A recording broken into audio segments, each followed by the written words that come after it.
안녕하세요. 얼마 전에 정말 어처구니 없는 일을 겪게 돼서 사연을 신청하게 된 30대 후반 여자입니다. 남편과 결혼을 한 지 8년이 지나가는 동안 많은 일들이 있었지만 이번만큼은 그냥 넘어갈 수 없을 만큼 시모는 저에게 절대로 용서받지 못할 충격적인 일을 저지르게 되면서 집안에 엄청난 폭풍이 휘몰아치고 말았습니다. 시모는 성격이 좀 특이한 편이신데요. 평소에는 조용히 계시다가 아는 사람들과 대화를 주고받거나 제가 그 자리에 함께 있으면 저를 하대하거나 시모가 평소에 마음에 들지 않았던 불만들을 전부 다 쏟아내서 저를 난처하게 만드는 상황을 만들어 싸우게 된 적이 한두 번이 아니었어요. 제가 앞에 있을 때나 없을 때나 가리지 않고 며느리 욕을 하도 하셔서 한동안 시댁에 발도 들이지 않았었죠. 그런데 단둘이 있거나 가족들끼리만 모임을 가질 때는 상당히 조용하고 순한 양으로 변해 있으시니 시모의 성격을 알다가도 모르겠더라고요. 시댁 식구들이 시모한테 그런 성격 좀 고쳤으면 좋겠다고 몇 번이나 쓴소리를 하고 지적을 해도 그때뿐 변하는 건 하나도 없었습니다. 그렇게 많은 스트레스를 받으면서 시댁 식구의 며느리로 살아온 지 8년이나 되었던 거죠. 얼굴 안 보고 살겠다는 말도 수십 번은 한 것 같지만 절대 그러지 않겠다. 그냥 평생 입을 닫을 테니 최대한 좋게 풀었으면 한다고 저를 설득하셨어요. 하도 반복이 되다 보니까 식구들 모두 그냥 그러려니 하고 살지만 제가 받는 상처는 점점 더 커졌고 가끔 시댁에 가는 것도 꺼려지게 되었죠. 그런 관계를 유지하며 살아가던 어느 날 시댁에서 중대한 발표가 있다고 하길래 주말에 모두 모이게 되었는데 시동생의 결혼 발표 소식이었습니다. 가족 모두가 놀랐던 이유는 시동생은 30대가 넘는 동안 단 한 번도 여자를 만나본 적 없는 모태 솔로였어요. 성격이 워낙 소심해서 여자들 앞에만 서면 말도 못 꺼낼 정도로 얼음이 되어버려서 여자와는 아예 담을 쌓고 살아가던 시동생이었는데 갑자기 결혼을 하겠다는 말을 꺼내게 되니 저희 가족 모두 놀라움을 감추지 못하고 있었죠. 시모는 시동생이 결혼하고 싶어하는 여자가 있다는 말에 쉬지 않고 질문을 쏟아내자 시동생은 침착하게 하나하나 설명을 해주었어요. 처음 만난 건 백화점에서 옷을 좀 사려고 갔었는데 평소에도 자주 찾던 곳이라 매장 직원분과 어느 정도 친분이 있어 편하게 옷을 고를 수 있는 곳이었어요. 그런데 그날 갔을 때 매장 주인이 바뀌었는지 다른 여성분이 카운터에서 볼일을 보고 계시더라고요. 좀 당황스럽긴 했었지만 출장 때 입고 가야 할 옷을 사야 돼서 어쩔 수 없이 옷을 고르고 있었는데 알고 보니 매장 주인이 최근에 몸살이 나서 그 기간 동안 잠깐 일을 도와주려고 오신 분이었어요. 아시다시피 저는 남자가 편하지 여자한테는 말을 잘 못하잖아요. 그런데 그 사람은 저를 상당히 편하게 대해줬고 첫인상이 너무 강렬하게 다가왔는지 머릿속에서 그녀가 떠나질 않았어요. 그때부터 옷을 사는 핑계로 백화점에 몇 번 더 찾아가게 되면서 서로에 대해 조금씩 알게 되었고 저희는 점점 가까워지게 되었던 거예요. 박사 출신의 대기업 회사를 다니다가 지금은 사업을 준비하고 있다는 말을 들었어요. 그래서 시간적 여유가 좀 있는 것 같아 자주 만나는 편이에요. 교제한 지는 이제 막 1년이 넘었네요. 그동안 살면서 여자와 대화조차 제대로 나눠본 적 없었던 제가 그 사람 앞에서는 마음이 편해져서 좋은 만남을 계속해서 유지할 수 있었던 것 같아요. 그래서 최대한 빠른 시일 내에 그 사람과 결혼을 하고 싶어요. 제 인생의 마지막 여자일 것 같은 느낌이 들더라고요. 시모는 더 이상 들을 필요도 없다면서 최대한 일찍 서둘러 결혼식을 올려야겠다면서 일정이 잡히는 대로 알려달라고 상당히 들떠 계신 모습을 보여주셨어요. 가족 모두 시동생을 축하해 주었고 어떻게 생겼는지 사진까지 구경할 수 있었습니다. 상당히 참하고 순수해 보이는 얼굴을 가지고 있더라고요. 좋은 대화는 계속해서 이어졌고 시동생의 충격적인 결혼 발표 소식에 저희 모두 술을 한 잔씩 하게 되면서 그날은 시댁에서 자고 다음날 가기로 계획하게 되었어요. 그렇게 밤늦게까지 웃고 떠들다가 생각보다 술을 많이 마시게 된 터라 서둘러 눈을 붙였는데 새벽에 갈증이 올라와 눈이 떠져버려 주방으로 가게 되었죠. 갈증을 풀고 다시 방으로 들어가려던 찰나 시모가 개인적으로 사용하시는 작업실에 불이 켜져 있더라고요. 그리고 문틈 사이에서 시모의 목소리가 들려왔습니다. 새벽 시간에 누군가와 통화를 하고 있길래 무슨 대화를 주고받으시길래 깔깔거리며 즐거워하시는지 확인을 해보려고 가까이 다가가 귀를 기울였어요. 아유, 글쎄. 첫째 며느리와는 비교도 안 된다니까. 박사 출신이란다. 그거면 끝난 거지. 여자도 만나본 적 없던 내 아들한테도 작은 본명 있었다는 거야. 나는 평생 혼자 살다 노총각으로 세월 다 보낼 줄 알았어. 얼마나 걱정했는데. 지금 다들 자고 있으니까 걱정 안 해도 돼. 내가 왜 이 시간에 전화를 했겠니? 입이 근질거려서 죽는 줄 알았다. 나도 이제 정 좀 붙일 며느리가 생겨서 얼마나 좋은지 몰라. 하나밖에 없던 며느리와 그동안 살면서 얼마나 많이 힘들었었는데 내가 이 나이 먹고 걔 눈치 봐야 되겠니? 내가 지보다 어른인데 싫은 소리 좀 할 수 있는 거 아니야? 작은 아들이 결혼만 해봐 아주. 국물도 없을 거야. 박사 출신이니까 나랑은 대화도 잘 통할 거 아니야? 내가 이 나이 먹고 며느리 눈치 보느라 지금 내 작업실에서 너한테 전화 통화하는 게 말이 되니? 이제 나도 며느리 눈치 안 보고 행동하려고. 무서울 게 뭐가 있어? 그동안 아쉬워서 8년간 끼고 살았던 거지. 새 며느리 들어오면 당장 내쳐버리고 인연 끊어버릴 거야. 이제야 내 세상이 오나 보다. 그새를 못 참고 시모는 지인분께 전화를 해서 제 욕을 하고 있었어요. 정말 어이가 없었고 화가 머리끝까지 올라와 버린 상태였죠. 차라리 못 들었으면 말을 안 하겠는데 시모는 새 며느리가 들어오는 순간 저를 막대할 생각을 가지고 계신다는 게 너무 화가 치밀어 올랐죠. 저는 그래도 며느리로서 할 도리는 전부 다 했는데 시모는 제가 마음에 들지 않는다는 이유 하나만으로 다른 사람에게 제 욕을 하고 있었네요. 그게 집안을 욕보이는 행동이라는 걸 모르시는지 시모는 계속해서 지인분께 제 욕을 하고 있었습니다.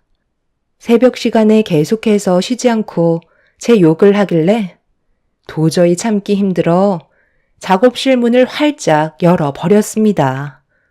그러자 시모는 화들짝 놀라면서 핸드폰을 떨어뜨렸고 제가 분노한 얼굴로 쳐다보고 있자 떨어진 핸드폰을 들고 서둘러 작업실에서 나가려 하시길래 시모를 가로막은 뒤 저를 욕한 부분에 대해 서운하다며 하소연을 했어요. 새벽 시간에 자고 있는 가족들 깨우기 싫다며 조용히 넘어가자면서 시모는 전혀 저에게 미안하다는 내색조차 하지 않았죠. 가로막아선 저를 강하게 밀치시더니 친구랑 통화도 제대로 못한다면서 오히려 더 화를 내셨어요. 제가 방금 좋게 말씀드렸잖아요. 저 너무 서운하다고요. 어떻게 이 시간까지 제 욕을 하실 수 있어요? 새 며느리가 들어오면 저를 바로 내치겠다고요? 내가 언제 그런 말을 했다고 그러니? 나는 새 며느리가 들어와서 기분이 좋다고밖에 안 했다.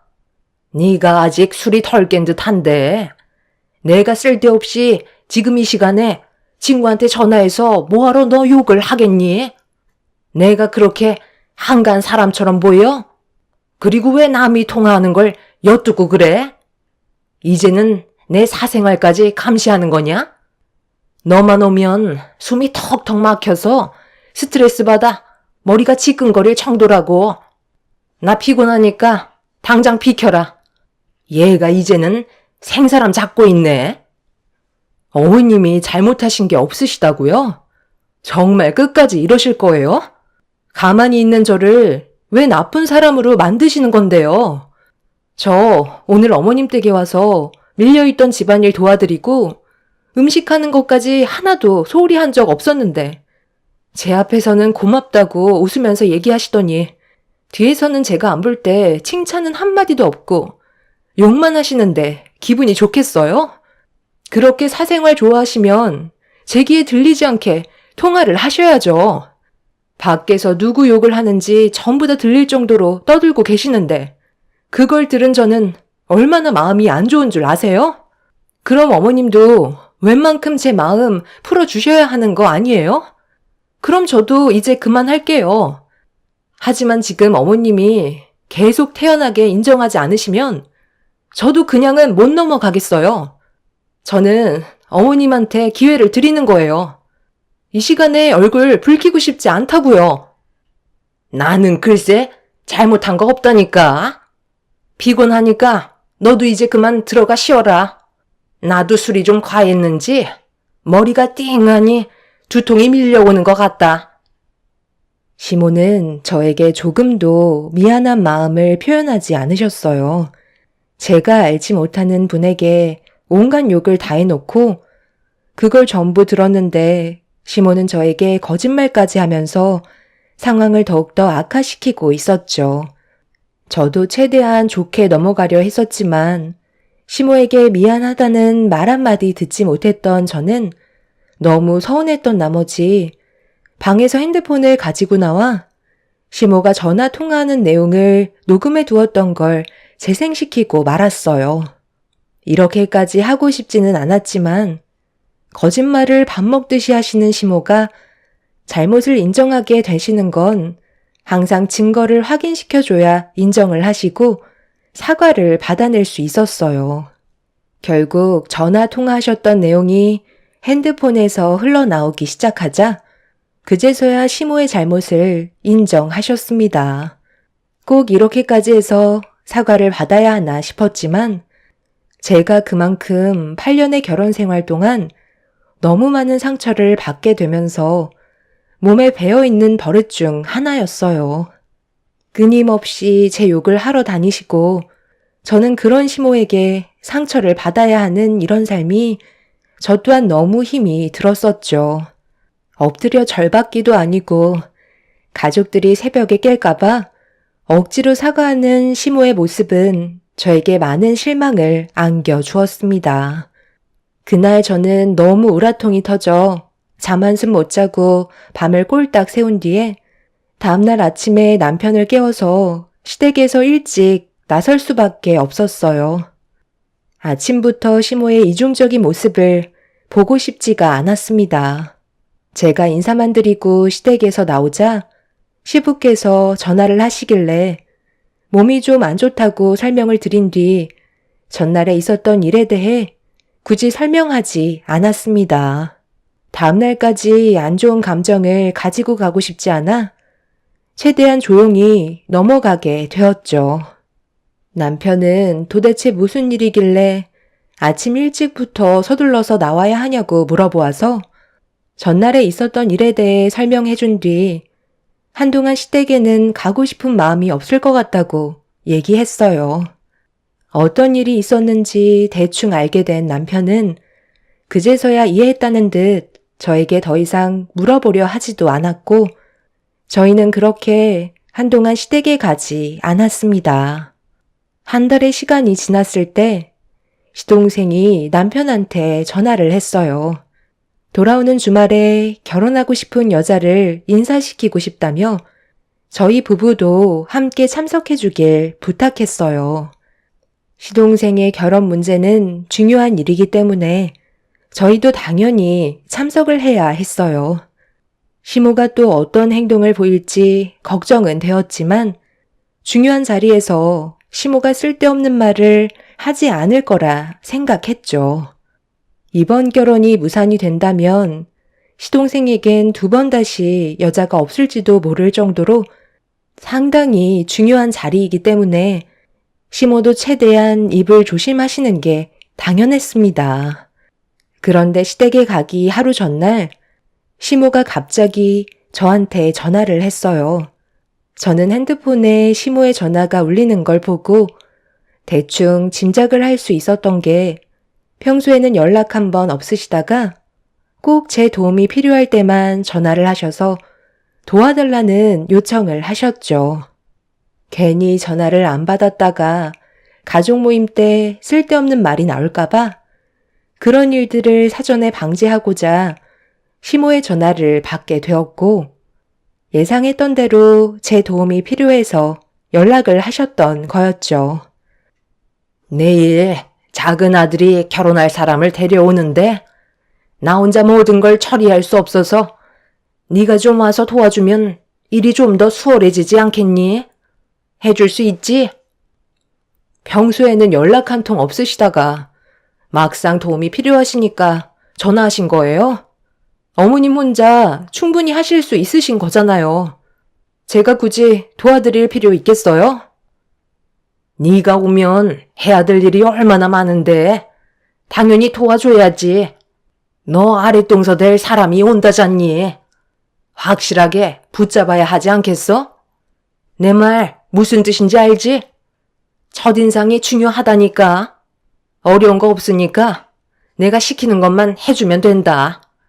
저번 일을 아직까지 마음속에 담아둔 건 아니지? 우리 그때 충분히 푸른 걸로 기억하는데. 시모는 얼마 전에 있었던 일에 대해 미안해하면서 제 기분을 최대한 풀어주려 노력하고 계셨습니다. 시모를 위해서가 아닌 시동생을 위해 저는 약속 당일 아침 일찍 시댁에 가기로 결정하게 되었어요. 시모는 새 며느리가 들어온다는 거에 들뜨셔선 제가 도착했을 때 이미 음식 준비를 거의 다 끝내놓은 상태였어요. 제가 처음 인사드리러 시댁에 발을 들였을 때는 정성이 들어간 시모의 음식은 단 한 번도 먹어본 적 없었는데 새로 들어온 며느리한테 기대를 많이 하셨는지 가짓수도 상당히 많이 준비하신 걸 보고 좀 서운하긴 했었지만 그냥 그러려니 하고 넘어갔네요. 시모는 저를 보자마자 김장할 때 입는 옷을 건네주셨습니다. 아니, 갑자기 이걸 왜 주시는 거예요? 이 옷은 김장을 할 때 막 입는 옷이잖아요. 지금 김장철도 아닌데 굳이 이 옷을 입을 필요가 있어요? 김장을 하라는 게 아니라 그 옷 입고 집안이랑 밖이랑 청소 좀 도와줬으면 좋겠다. 그렇게 해줄 수 있는 거지? 집 전체가 너무 더러워서 대청소 좀 하면 좋겠는데. 저보고 지금 마당이랑 집이랑 합쳐서 300평이나 되는 넓은 집을 저 혼자 대청소를 하라는 게 말이 된다 생각하세요? 어머님, 이건 정말 너무 하잖아요. 음식 몇 가지만 도와주면 된다고 하셔서 저는 그런 줄 알고 일찍 온 건데 대청소라뇨. 저는 어머님이 시키는 걸 따를 수 없을 것 같아요.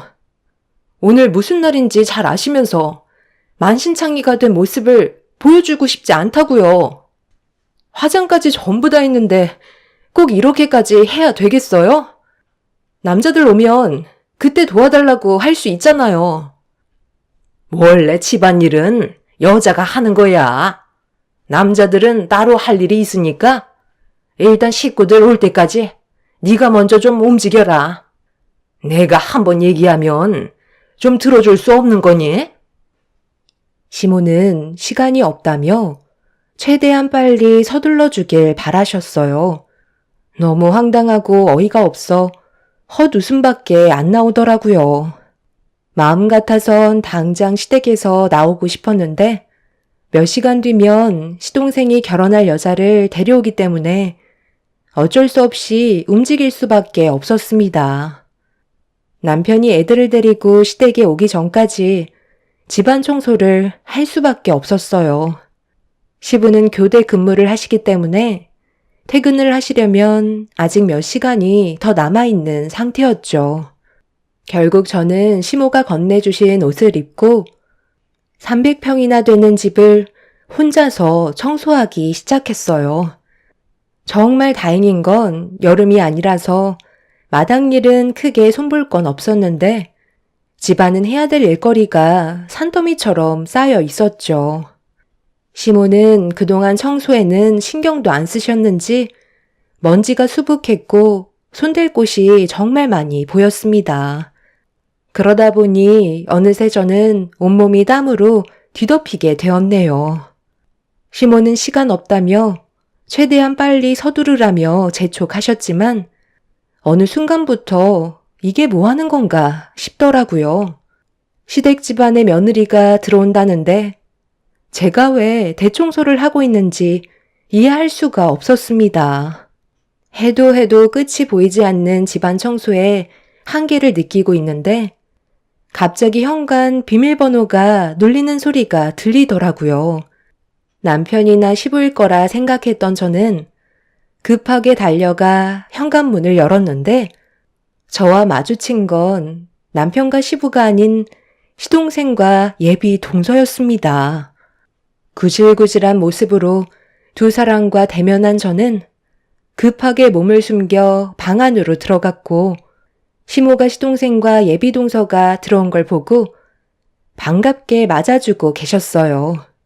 방 안으로 들어온 저는 거울을 봤는데 얼굴은 땀이 한가득 흘러내려 화장은 전부 다 지워져 있는 상태였고 김장할 때 입었던 옷이라 여기저기 얼룩도 많은데 머리까지 헝클어져서 몰골이 말이 아니었습니다. 첫 대면하는 자리에서 추한 모습을 보였던 게 너무 짜증이 올라왔어요. 시모는 이런 제 마음을 모르는지 빨리 나오라며 재촉을 하셨습니다. 제가 대꾸도 하지 않고 있자 시모는 방문을 두드리며 뭐하냐고 소리를 지르시길래 화장도 고치고 옷도 갈아입어야 할 것 같다고 얘기하는 순간 시모는 저에게 또다시 상처를 주고 말았어요. 뭘 볼 게 있냐면서 그냥 하던 대로 하라고 화장한 모습이나 안 한 모습이나 똑같다며 최대한 빨리 나와서 일손을 도우라는 말을 거침없이 꺼내셨어요. 구질구질한 모습으로 첫 대면하게 된 것도 상당히 짜증이 나는데 시모는 시동생과 예비 동서가 보고 있는 상태에서 저를 함부로 대했다는 거에 점점 화가 치밀어 올랐죠. 속이 부글부글 끓어올랐지만 최대한 감정을 억누르며 화장을 고친 뒤 옷을 갈아입고 나왔어요. 시동생과 예비 동서는 자리에 앉아 있었고 시모와 즐거운 대화를 이어나가고 있었습니다. 좀 전에 보여주고 싶지 않았던 모습으로 마주해서 그런지 얼굴을 제대로 못 쳐다보겠더라고요. 시모는 그런 저를 보며 꼴값 떤다며 식구들 모이기 전에 간단하게 요기할 것 좀 내오라고 명령을 하셨습니다. 시동생은 저에 대해 소개를 해주었고 예비 동서는 자리에서 일어나 저에게 인사를 건넸어요. 그런데 앉아있던 시모가 예비 동서에게 신경 쓰지 말라면서 우리 집 8년차 전담 청소부라며 온갖 험한 일은 혼자 다 할 수 있다고 필요할 때 불러서 쓰기 딱 좋다는 말을 꺼내셨어요. 순간적으로 얼굴이 붉어지자 시동생은 제 눈치를 살피면서 시모에게 입조심하라고 눈치를 주고 있는데 시모는 아랑곳하지 않고 한마디를 더 하셨어요. 왜? 내가 뭐 잘못했니? 틀린 말 한 것도 아닌데 눈치 볼 게 뭐가 있어? 나는 이제 며느리는 우리 박사 둘째 며느리 하나뿐이다. 쟤는 우리 집안 가정부나 다름없으니까 시킬 거 있으면 언제든지 전화해서 부려먹으면 된다. 너희 둘이 결혼식 끝나면 집들이도 할 거 아니야? 그때 이용해 먹으면 딱 좋겠네. 말만 하면 뚝딱 해준다니까. 지금 뭐라고 하셨어요? 이 자리가 저를 험담하는 자리예요? 지금까지 힘들게 고생한 저한테 어머님 집안 청소부라고요? 이용해 먹기 딱 좋다고요? 어떻게 며느리가 옆에 있는데 처음 보는 사람 앞에서 그런 말을 거침없이 뱉으실 수가 있는 거예요? 제가 받을 상처는 생각 안 하시는 거예요? 도련님 죄송하지만 저 이런 대우 받으면서 이 자리를 채워줄 수는 없을 것 같아요. 두 분 오신다고 제가 아침부터 지금까지 얼마나 고생을 많이 한 줄 아세요? 이 넓은 집을 저 혼자 청소했다고요. 그런데 돌아오는 건 저에게 상처를 주는 것밖에 없으시네요. 오늘 처음 뵙는 자리인데 정말 죄송해요. 그런데 이런 기분으로는 더 있을 수가 없을 것 같아서요. 그럼 말씀 나누시고 들어가세요. 어머님, 앞으로 무슨 일이 생겨도 절대 연락하지 마세요. 오늘이 며느리로서 마지막 날인 줄 아세요. 나도 너 이제 필요 없다. 나는 우리 박사 며느리만 있으면 되니 앞으로는 우리 집에 얼씬도 하지 마라. 내가 너를 찾을 이유가 뭐가 있겠니? 일 끝났으니까 그만 들어가 봐라. 시모의 행동에 너무 상처를 받은 저는 짐을 챙긴 뒤 시댁에서 나가려 하는데 순간 걸음을 멈추고 말았어요. 예비 동서가 어디에서 많이 본 듯한 얼굴이길래 다시 예비 동서의 얼굴을 보려고 고개를 돌리는 순간 저와 눈이 마주친 예비 동서는 제 눈을 피하고 있었어요. 천천히 걸음을 옮겨 예비 동서 앞으로 다가가 다시 얼굴을 확인해 보는 순간 갑자기 자리에서 일어나더니 저에게 머리를 조아렸고 정말 오래간만에 뵙는다면서 어색한 웃음과 함께 불안한 표정을 보이고 있었죠. 그 모습을 빤히 보고 있던 저는 그제서야 예비 동서가 누군지 알아차릴 수 있었습니다. 너무 놀란 저는 입을 다물지 못했고 시모와 시동생은 어리둥절한 표정으로 저와 예비 동서를 번갈아가며 쳐다보고 있었어요. 저도 너무 당황스러웠던 순간이라 지금의 상황을 어떻게 대처해야 할지 몰라 난처해하고 있는데 예비 동서가 천천히 뒷걸음질을 치더니 정말 죄송하다며 90도로 인사를 건넨 뒤 다시는 제 앞에 나타나지 않겠다고 급하게 현관문을 열어 순식간에 도망을 쳐 버렸어요. 그녀가 도망칠 거라곤 전혀 생각하지 못한 상태라 그 모습을 멍하니 바라보고 있었고 시모는 둘이 무슨 사이이길래 예비 동서가 정색을 하면서 도망쳤냐고 저에게 화를 내기 시작했어요. 시동생은 그녀를 급하게 따라갔지만 이미 자취를 감춘 상태였습니다. 전화도 받지 않는다며 시동생의 얼굴은 노랗게 변해버린 상태였어요. 그 사이 교대 근무를 마친 시부와 아이들을 데리고 남편이 시댁으로 들어왔습니다. 집안이 난리가 난 모습을 보고 남편과 시부가 무슨 일이 있었냐고 물어보고 있는데 갑자기 시동생이 다들 조용히 좀 해달라며 목소리를 높였어요. 그런 모습 처음이라 가족 모두 시동생을 바라보고 있는데 갑자기 털썩 주저앉더니 그녀가 전화기에 전원을 꺼버린 상태라며 울상을 하고 있었습니다. 예상했던 대로 흘러가는 걸 보고 저는 한숨을 내쉬었네요. 전화기 전원을 꺼버렸어요. 이제 어떡하죠? 세종씨가 잠적해버리면 저는 정말 끝장이라고요. 형수, 저 좀 도와주세요. 제발 부탁드려요. 아니, 뭐가 어떻게 돌아가는 거야? 뭘 도와달라는 건데? 예, 네가 말 좀 해봐라.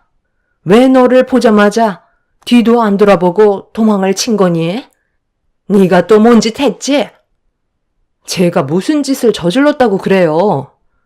저는 아무것도 한 게 없다고요. 지금 그 여자한테 연락이 안 된다고 했죠? 도련님이 그 여자한테 당한 게 틀림없어요.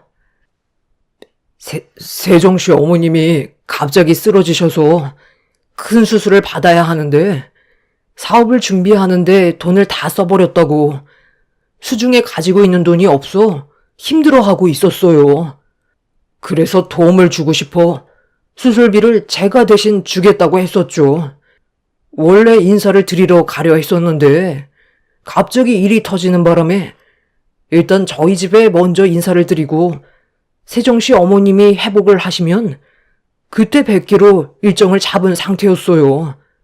수술 자금도 문제였지만 대출비까지 있다는 말에 어차피 결혼할 거 크게 상관없을 것 같아 도와줬는데 지금 핸드폰 전원을 꺼버린 상태예요. 어디에 살고 있는지 세종씨 어머님 병원이 어디인지 아는 건 아직 아무것도 없어요. 그 여자가 그런 수법으로 남자들한테 접근해요. 어디서 많이 본 것 같았는데 그 여자 상습범이에요. 저희 아빠한테 한두 번 잡힌 게 아니라서 경찰서에 갔을 때 몇 번이나 얼굴을 본 적이 있었거든요. 그 여자가 사기죄로 잡혀 들어왔을 때 아빠가 한 소리 한 적이 있었는데 그때 버릇없이 행동해서 저와 한 번 싸운 적이 있었거든요. 그래서 얼굴을 기억하고 있었던 것 같네요. 이번이 벌써 4번째인데 작정하고 잠적했으면 잡을 수 있을지 모르겠어요. 피해 금액이 얼마나 되죠? 시동생은 사기녀한테 된통 당한 상태였고 그 피해 금액이 1억이 넘어간다는 충격적인 말을 듣게 되었죠. 자잘하게 빌려간 돈들을 합친 금액이라곤 하지만 아무것도 모르고 있었다는 거에 참 안타까운 상황이었죠. 집안은 순식간에 난리가 나게 되었고 시모는 저에게 제발 도와달라며 싹싹 빌기 시작했어요. 아까 뭐라고 하셨죠? 어머님이 하신 말씀 가족들 앞에서 다시 한번 해보세요. 저는 이제 필요 없다면서요. 며느리가 아니라 집안일을 하는 8년차 청소부라며 막말을 퍼부으셨잖아요. 그런데 이제 와서 도와달라고요? 2번 다시 찾아오지 말라면서요. 그리고 도련님도 돈 문제는 혼자 결정하는 게 아닌 가족들과 한 번이라도 상의를 하셨어야죠. 그리고 그 여자 이름도 가명을 쓰고 있어서 잡는 건 시간이 많이 필요하다고요. 어머님이 그렇게 싹싹 비셔도 소용없어요. 저는 이미 상처를 많이 받았는데 이제 와서 도와달라고 하면 제가 기분 좋게 도와줄 수 있겠어요? 저도 어머님이 앞으로 어떻게 하시냐에 따라 아빠한테 도움을 청하든지 할게요. 아니면 그냥 경찰에 신고하세요. 천년만년 걸려도 그 여자 잡기는 쉽지 않을걸요? 오늘은 일단 저도 기분이 좋지 않으니 들어가 볼게요. 시모는 저에게 정말 미안하다면서 시동생이 사기당한 1억을 다시 되돌려받게 해달라며 애원하셨습니다. 그날 기분이 너무 좋지 않았던 저는 남편과 아이들을 데리고 일단 집으로 돌아왔어요. 마음 같아서는 그냥 모른 척하고 싶긴 했지만 또다시 사기를 치고 다니는 그 여자를 그대로 놔둔다면 또 다른 피해자가 생기는 건 뻔하기 때문에 형사인 아빠한테 전화를 해서 그 여자가 저지른 짓에 대해 설명을 해드렸어요. 4번의 범죄를 저지른 그 여자는 4번 다 전부 아빠한테 붙잡혔었어요. 그래서 이번에도 어렵지 않게 잡을 수 있을 거라 예상했었지만 시간은 상당히 소요가 되었고 몇 달 만에 그녀를 잡을 수 있었습니다. 문제는 시동생한테 뜯어간 1억은 이미 전부 다 사용을 해버린 터라 법적인 처벌 말고는 할 수 있는 게 아무것도 없었어요. 시모는 그녀를 절대 용서하지 않겠다며 난리를 쳤지만 달라지는 건 아무것도 없었죠. 그날 이후 시부는 시모에게 입을 아예 닫고 살라며 밥 먹을 때 빼곤 입도 뻥긋하지 못하게 만드셨어요. 시동생은 엄청난 충격을 받은 상태라 의욕을 잃어버려 현재 정상적인 생활이 불가능할 정도입니다. 사기를 친 그녀를 잊고 싶은데 머릿속에서 빠져나가지 않고 있다네요. 평생 동안 살면서 진지하게 처음으로 만났던 인연이 그런 여자였다는 게 너무나도 안타깝기만 하네요. 시모는 현재 쥐죽은 듯 살고 계시는데 그렇게 좋아하시는 수다를 떨지 못하시니 속병이 나셔서 집에 누워만 계신다고 합니다. 그날 이후 저도 시모한테 또다시 상처받을까봐 연락을 끊고 있는 상태예요. 말 한마디가 상대방에게 얼마나 큰 상처를 줄 수 있는지 이번 일을 통해 많은 걸 깨달으셨으면 좋겠어요. 제 사연 들어주신 분들, 오늘 하루도 좋은 날들만 가득하시길 바랄게요. 감사합니다. 안녕하세요. 저는 경남 창원에 살고 있는 35살 여자입니다. 제가 이렇게 사연을 올리게 된 이유는 최근에 저희 가족에게 많은 변화가 생겼는데요. 지금 생각해봐도 그때 당시 무심코 그냥 지나쳤다면 지금의 변화는 오지 않았을 거예요. 어릴 적 헤어졌던 아빠를 최근에서야 다시 만나게 됐는데요. 엄마와 제가 많이 힘들 때 저희 앞에 모습을 나타내셔서 어려운 상황을 헤쳐나갈 수가 있었어요. 많은 분들께서 제가 겪었던 사연을 들어보시고 앞으로 남은 시간 어떤 식으로 활용하면 좋을지 많은 의견을 남겨주시면 올바른 방향을 잡는 데 많은 도움이 될 것 같습니다. 잘은 기억이 나지 않지만 제가 10살 때쯤이었을 거예요. 그때 당시 저희 집은 남부럽지 않을 만큼 잘 살았었던 걸로 기억하고 있어요. 언제나 맛있는 음식들은 부족함 없이 풍족하게 있었고 제가 원하는 건 무엇이든 가질 수 있을 만큼 부유한 환경에서 살았었어요. 그런데 모든 가정이 완벽한 건 없듯이 저희 가족에도 한 가지 문제가 있었어요. 아빠가 술만 드시면 다른 사람으로 변하셨어요. 그것만 아니면 정말 모든 걸 다 얻을 정도로 행복한 삶을 살 수 있었는데 아빠가 늦게 들어오는 시간만 되면 엄마와 저는 긴장을 해야만 했어요. 그리고 아빠가 들어오시면 엄마는 저를 급하게 방으로 들여보냈고 잠시 뒤 집안은 난리가 나고 말았죠. 언제까지 이 집에 붙어 있을 건데? 더 험한 꼴 보기 전에 나가지. 거짓말을 밥 먹듯이 하는 당신이랑 더 이상 살고 싶지 않다. 이게 다 누구 때문인데? 당신이 바르게 살았어 봐. 내가 이렇게까지 했겠어? 이럴 거면 뭐하러 나랑 결혼한 거야?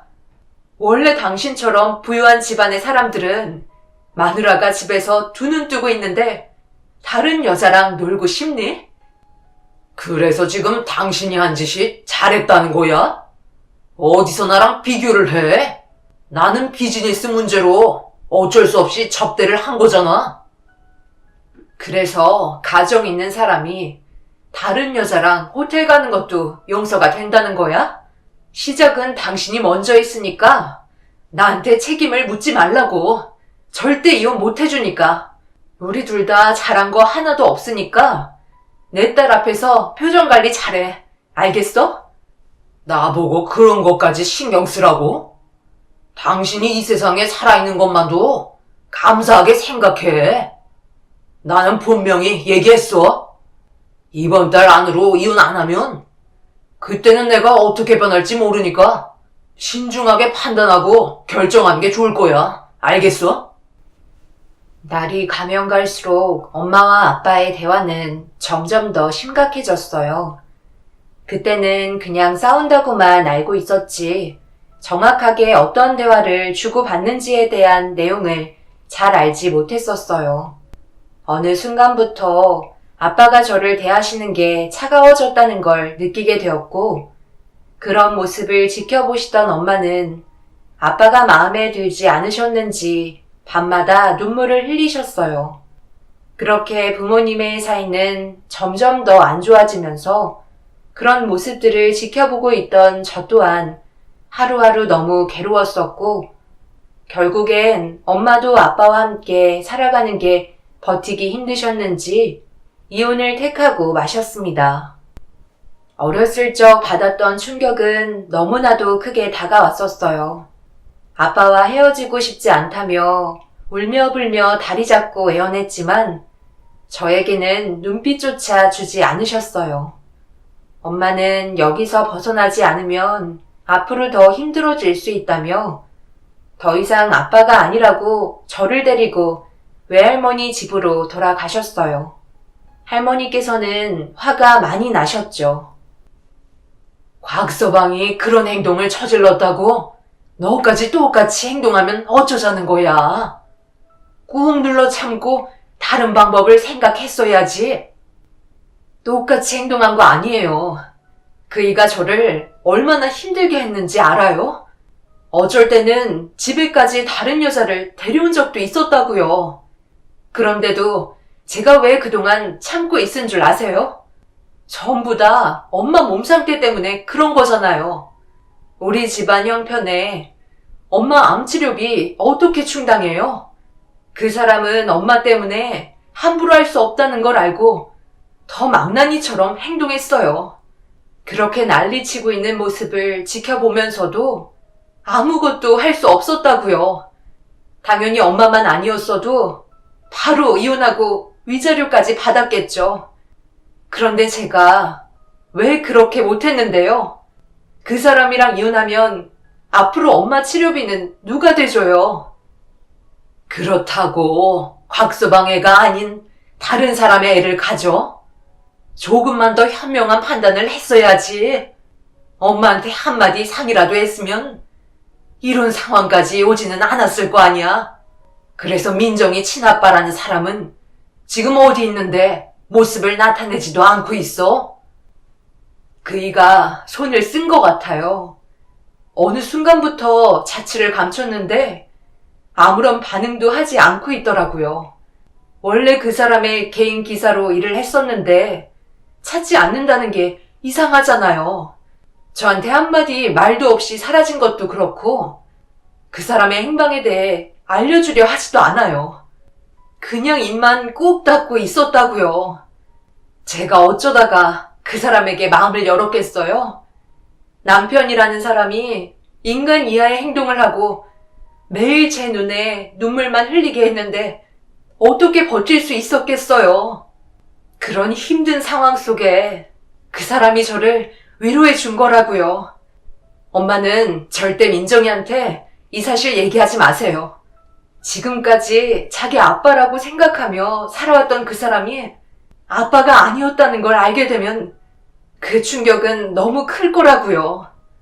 그러니 세상 떠나실 때까지 절대 입 밖으로 뱉지 마세요. 제가 방에서 자고 있는 줄 알고 외할머니와 엄마는 충격적인 대화를 주고받으셨어요. 그리고 모든 사실을 알게 된 저는 그날 이불을 덮고 하염없이 눈물을 흘렸습니다.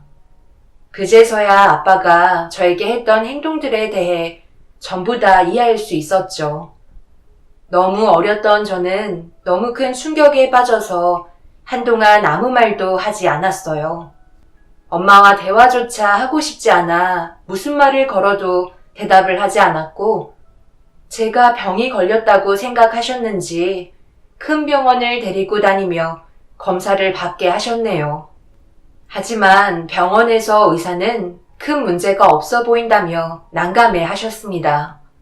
그렇게 몇 번이나 병원을 다니면서 엄마는 어느 정도 눈치를 채셨는지 저에게 모든 사실을 알게 됐냐며 물어보는 질문에 그제서야 고개를 끄덕였고, 엄마는 제가 알게 됐다는 이유 때문에 그 자리에서 오열을 하셨습니다. 그날 이후 엄마는 친아빠를 찾아주겠다며 일과 가정까지 살피면서 힘든 시간들을 보내셨어요. 저도 어린 나이였지만 엄마가 힘들어하시는 모습을 지켜만 보지 않고 학교 공부가 끝이 나면 집으로 돌아와 밀린 집안일도 하면서 외할머니 병수발을 들었습니다. 한순간에 가난해진 삶으로 인해 많은 부분들이 어려웠지만 그래도 전보다는 행복했어요.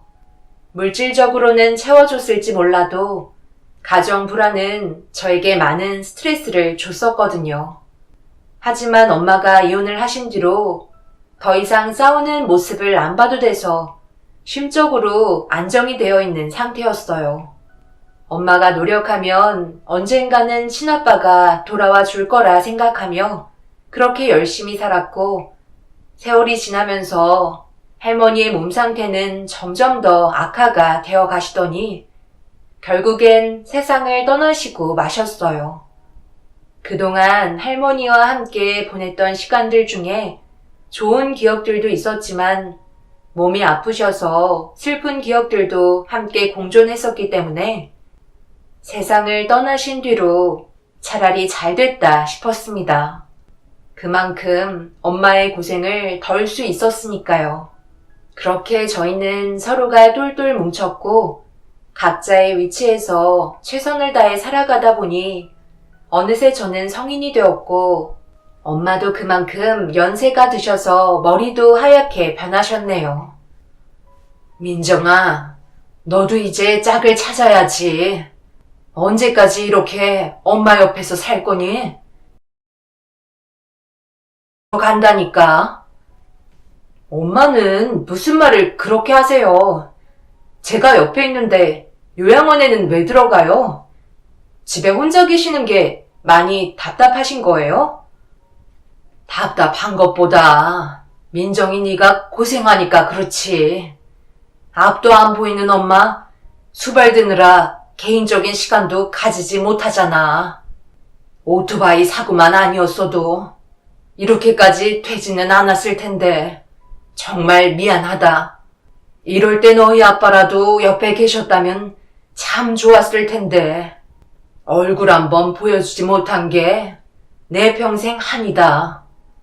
그래도 엄마 세상 떠나기 전에 우리 민정이 아빠 한번 만나게 해주고 싶었는데. 괜찮아요. 저는 엄마만 있어도 행복해요. 그러니까 제가 예전부터 어디 계신지 알지도 못하는 아빠 그만 찾자고 했잖아요. 괜히 무리하셨다가 이 꼴이 뭐예요? 앞으로 저희끼리 행복하게 살면 되니까 이제 아빠 찾는 거에 그만 미련 버리세요. 엄마는 어딘가에 있을 아빠를 찾기 위해 그동안 정말 많은 노력을 했었어요. 하지만 좋은 결과보다 오히려 역효과만 일어났어요. 아빠 찾는 것도 힘든데 일까지 하시려다 보니 몸에 무리가 왔었는데 하필 오토바이가 오는 걸 확인하고 피하려는데 현기증이 오면서 피하지 못했고 그로 인해 엄마는 오토바이와 충돌 사고가 나고 말았습니다. 그리고 두 번 다시 앞을 볼 수 없는 장애를 입게 되는 불행이 오고 마셨습니다. 당연히 처음에는 저희 가족에게 많은 고통이 뒤따랐지만 시간이 약이라고 어느 정도의 기간이 지나다 보니 결국 현실을 받아들이고 살게 되더라고요. 그렇게 엄마가 앞을 볼 수 없이 살아온 세월이 10년이나 되었고 제 나이는 30살에 접어들었었죠. 그리고 저와 지속적으로 만남을 가지고 있던 한 사람이 있었어요. 저희 가족 사정도 전부 다 알고 있었고 결혼 얘기까지 나왔었지만 이런 가정 환경에 그 사람을 끌어들이고 싶지 않았습니다. 그리고 어느 부모가 장님인 엄마를 모시고 있는 집안을 좋아하시겠어요. 그래서 결혼하고 싶다는 말을 받아들일 수 없었네요. 저희 집안이 정상적이었다면 저도 사랑하는 사람과 행복한 가정을 꾸리고 싶었어요. 하지만 현실은 그렇지 못했기 때문에 계속해서 결혼하자는 설득에도 고개를 저었고 이 사실을 듣게 된 시모가 그 사람의 고민거리를 알게 된 이후 저를 만나길 원하셨네요. 대충 얘기는 들었어요. 어머니가 앞을 볼 수 없는 장님이라 어쩔 수 없이 돌봐야 하는 상황 때문에 결혼을 고민하고 있다면서요. 나도 승민이한테 대충 얘기 듣고 당연히 결혼에 대해 신중하게 생각해야 되는 거라고 뒤에서 계속 설득을 시켰지만 우리 아들이 그쪽을 워낙 사랑하고 있는지 결국 우울증에 시달리고 있는 것 같아 얼굴이라도 한번 보고 싶어 이렇게 부르게 됐네요. 민정 씨라고 했죠? 솔직하게 얘기하자면 나는 민정 씨 얼굴을 처음 보는 순간 마음에 들지 않았어요. 인생 다 산 것처럼 그늘진 얼굴을 보이고 있는데 누가 그런 모습을 보고도 며느리로 받아들이겠어요? 하지만 내 아들이 매일 괴로워하면서 슬퍼하는 모습을 계속해서 지켜보는 것도 엄마의 역할은 아닌 것 같아 얼굴이라도 보려고 이렇게 부른 거예요. 그럼 둘의 결혼을 내가 허락하게 된다면 생각은 있는 거죠? 나는 전적으로 아들의 행복만 바라기 때문에 둘의 결혼을 긍정적으로 생각하기 위해 노력할 테니 민정 씨도 내 아들과의 결혼을 조금 더 긍정적으로 바라봐주면 좋겠어요. 무슨 말인지 충분히 이해했죠? 시모는 당신 아들이 괴로워하고 있는 모습을 지켜보는 게 괴로우셨는지 직접 저에게 개인적으로 연락을 하셔서 만나게 됐지만 저희 집안을 전부 다 알고 계시면서도 결혼에 대해 부정적으로만 생각해주지 않으셨어요.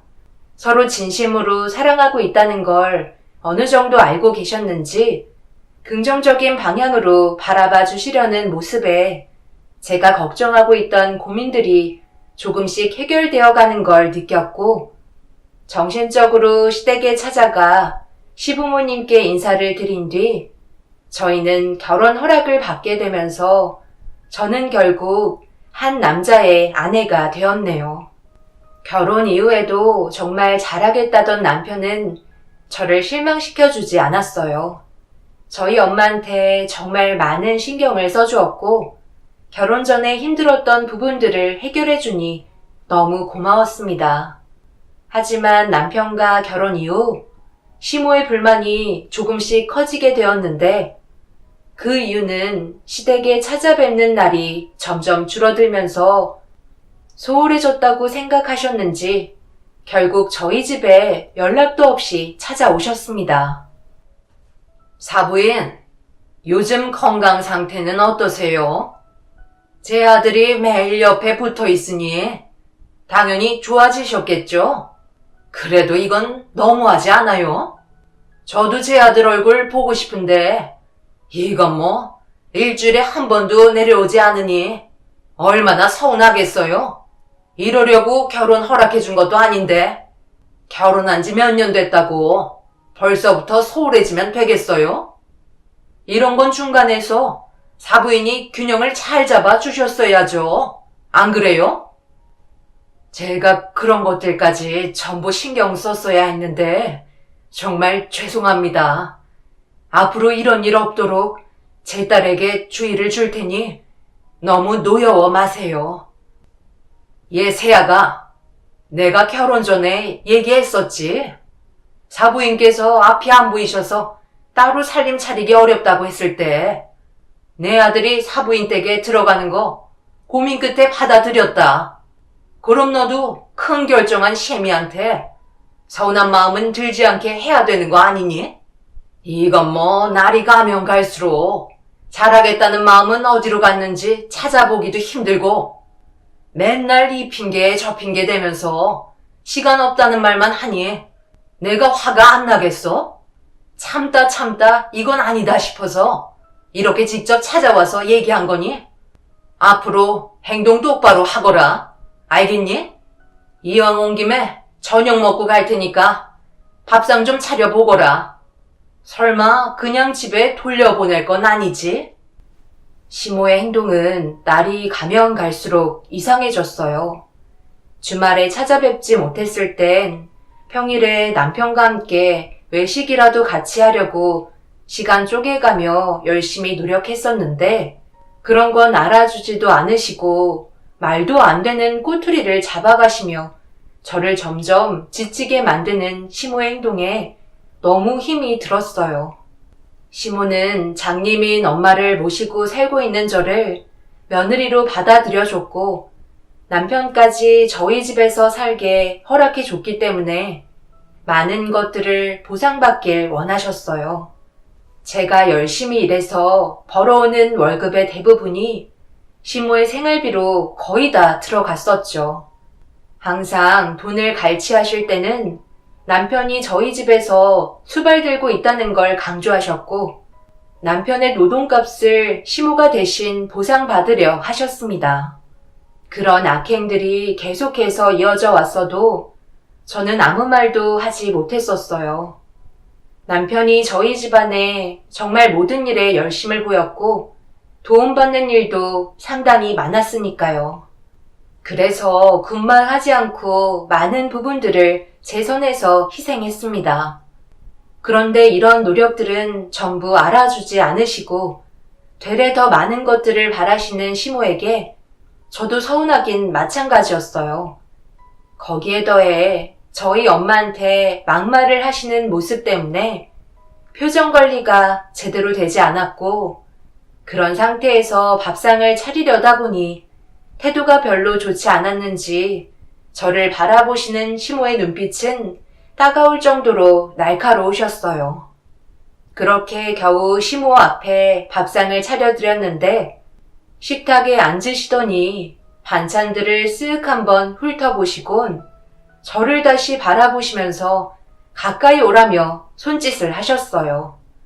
왜 가까이 오라시는지 이유도 알지 못한 채 시모 앞으로 다가갔는데 그 순간 제 머리에 별이 번쩍일 정도로 시모의 손으로 제 뺨을 올려 붙이셨고 너무 놀라 볼을 어루만지며 시모를 바라보고 있는데 어이없는 말을 뱉으셨네요. 너 나한테 상당히 불만이 많아 보인다. 시애미한테 밥 한 끼 차려주는 게 그렇게 불만이었니? 어디서 쌍스럽게 겉절이를 상 위에 올려? 시애미가 모든 걸 다 받아주고 가만히 있으니까 만만해 보였나 봐. 내가 저번에도 얘기하지 않았나? 나는 포기김치밖에 안 먹는다고 분명히 말을 했었을 텐데.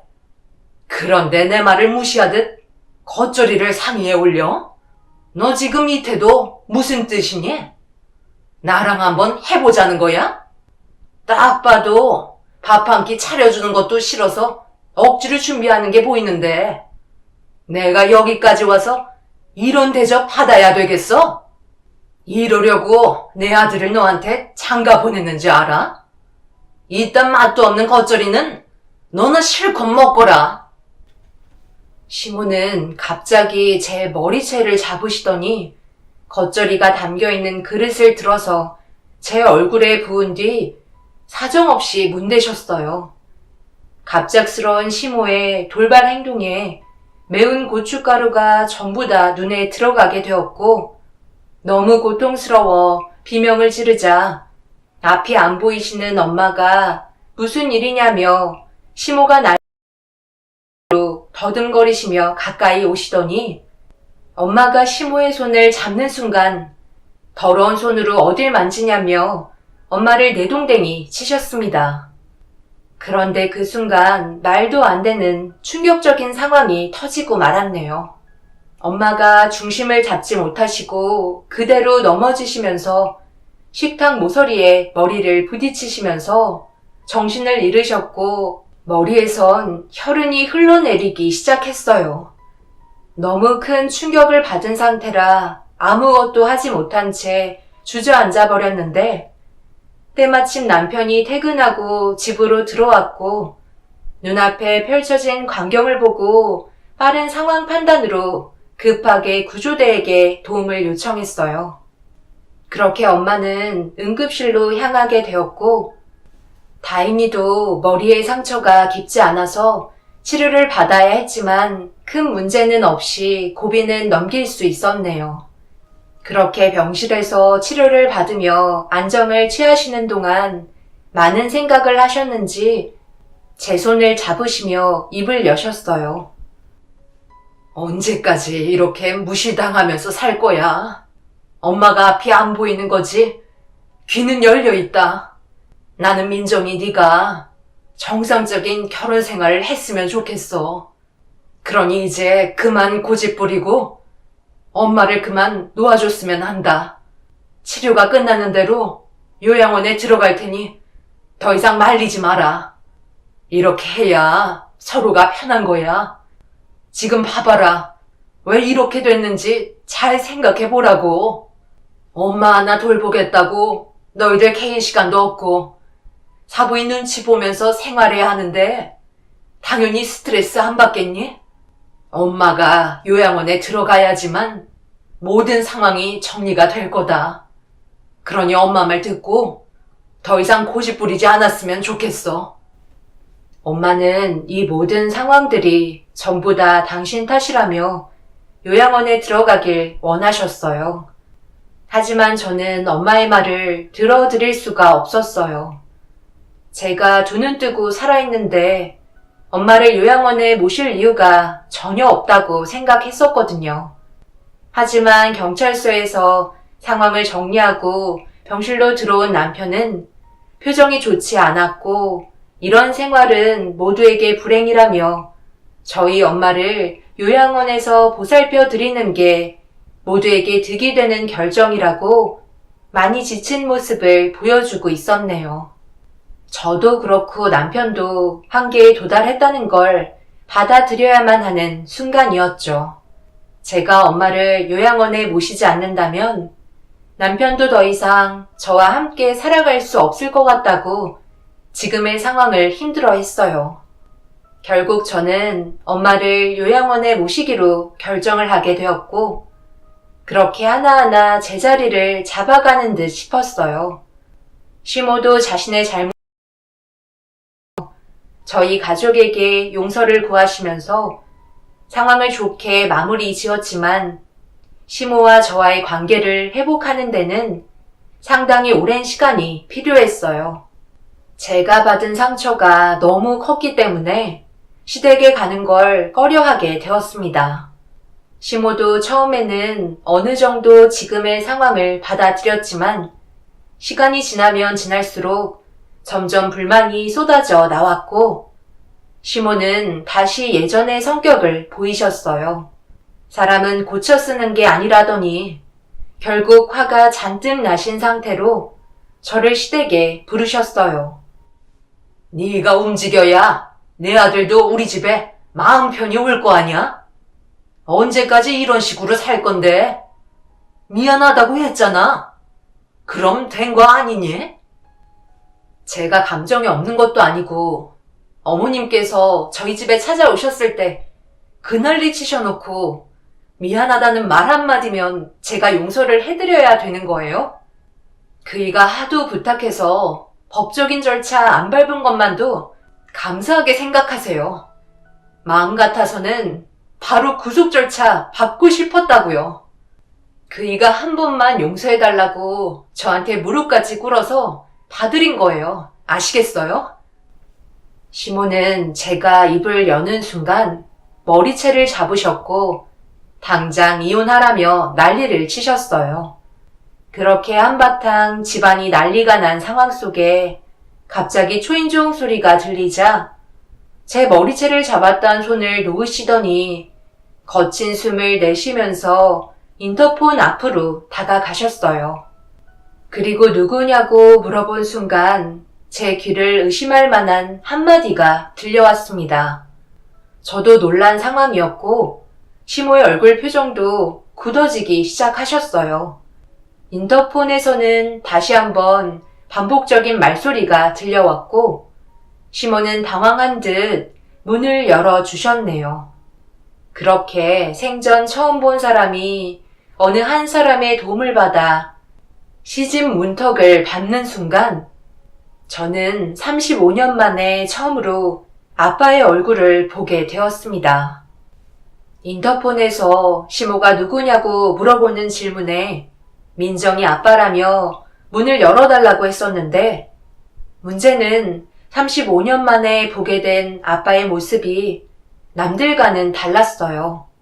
그리고 그 모습을 보게 된 시모는 아빠 앞으로 다가가시더니 한마디 하셨습니다. 예, 너희 집안은 쌍으로 나를 놀래키니? 지금까지 나를 속인 거야? 아빠가 없다고 하지 않았어? 그런데 내 앞에 서 있는 이 사람은 누구야? 사부인과 똑같이 장님이잖아. 앞도 안 보이는 사람이 정말 너희 아빠 맞는 거니? 저도 잘 모르겠어요.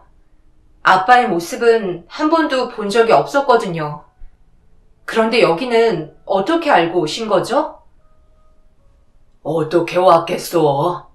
당연히 너희 엄마가 여기 주소를 알려줘서 온 거지.